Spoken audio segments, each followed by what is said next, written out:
So, ito na yung ating mga sisiyo. 1 week old na sila. So, i-dispose na natin. May order na 4 pieces. Ay, kukuha siya mamaya. So, hintayin natin.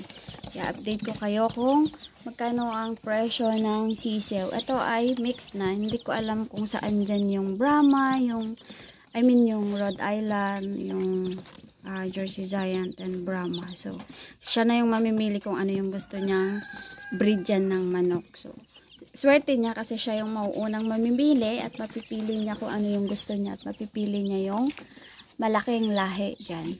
So, i-update ko kayo mamaya kung dadagdagan niya yung order niya na 4 pieces. And kung magkano yung presyo. Ang bigay ko sa kanila, ang per piece ng manok or sisig dito sa amin kapag 1 week old pa lang sila ay 150 to 180. Pero kung ang manok mo ay may breed or may lahi, ang per piece talaga nito ay 180 pesos each. So ang benta ko sa kanila, yung mga nag-order ay 180 pesos ang isa. So ayan.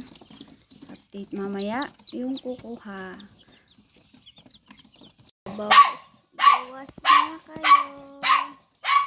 Ato alaga mi jayan angkan? Ato alaga mi jayan? Ay, nakapoy. Nakapoy tinite, madami sama-sama di kita. Dati ko na. Bye-bye.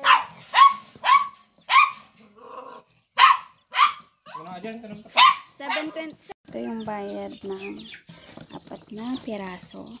720 yan dapat. Pero sabi ko 700 na lang. So, ayan. Nakadispose tayo ng 4. So, mamaya may kukuha din ng 10 pieces.